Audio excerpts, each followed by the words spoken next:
চাঁদপুর মোহনা।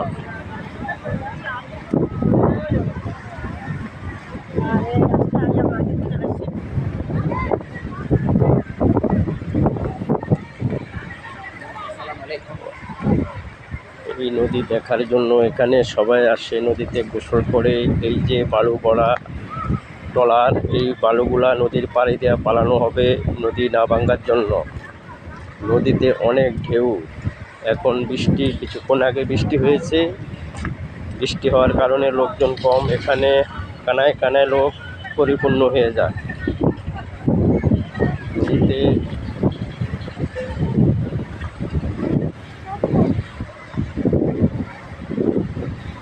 এই নদীর থেকে দূর দূরান্ত থেকে লোকজন আসে এখানে বেড়াইতে, নদীতে ছবি উঠায়, নদীতে গোসল করে। ট্রলার নিয়ে নদীর মাঝ পথে চলে যায়। ট্রলার ঘন্টা হিসাবে, ভাড়া হিসাবে এখানকার মানুষ ট্রলার ব্যবহার করে। এই দেখুন বালু ভরা জাহাজ।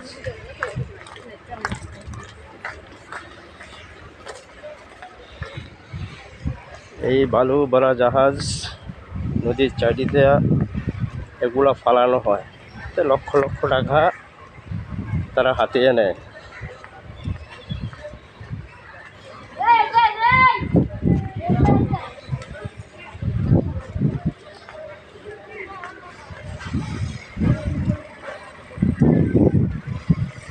আমার কলিজার টুকরার ভাই বোনেরা, সবাই আসেন, চাঁদপুর আসেন নদীর মোহনা দেখতে। চাঁদপুর চলে আসেন, এখান থেকে দূর দূরান্ত থেকে লোক আসে এই নদীর সৌন্দর্য উপভোগ করতে।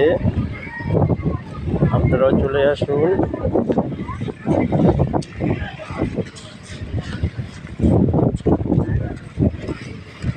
কিছুক্ষণ আগে ওই বৃষ্টি হয়েছে, এই জন্য লোকজন খুবই কম।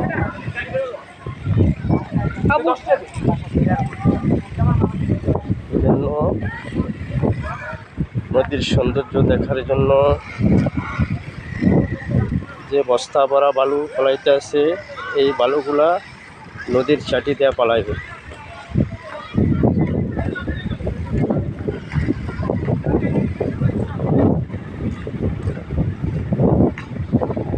এই নদীর উপরে অনেক ঢেউ আসে। এই নদী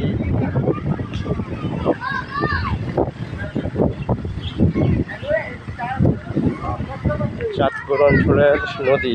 এই নদীর ইলিশ মাছ খুব সুস্বাদু। ইলিশ মাছ, এই নদীর ইলিশ মাছের অনেক দাম, খুব সুস্বাদু।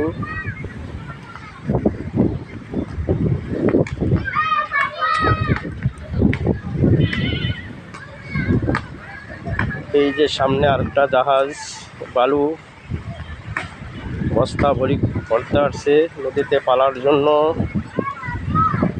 কয়েক কোটি কোটি লক্ষ লক্ষ টাকা তারাই বানিয়ে নেয়।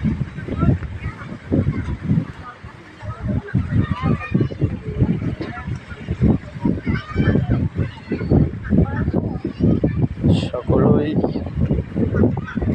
নদী দেখার জন্য এখানে চলে আসবেন।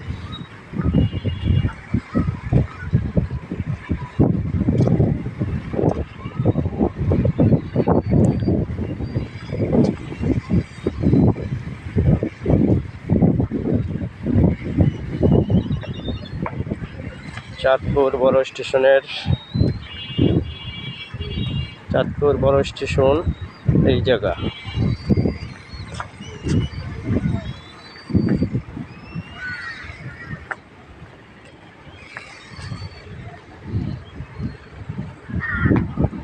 লেবারেরা কাজ করতে আছে, যে ট্রলার থেকে বালু বস্তা ব্যাগ করতে আছে।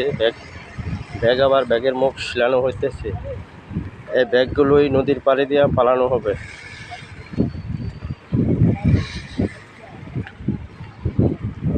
আমরা সকলেই চাঁদপুরের এই দৃশ্যগুলো দেখার জন্য চাঁদপুরে চলে আসব। ঢাকা থেকে 3 ঘন্টা লাগে লঞ্চে চাঁদপুর আসতে।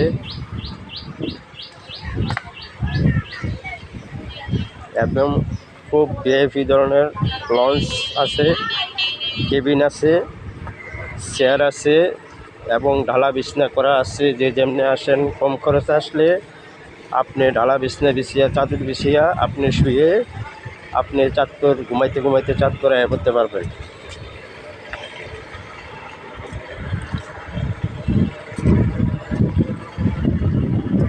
সকল আমার কলিজার টুকরার ভাই বোনেরা,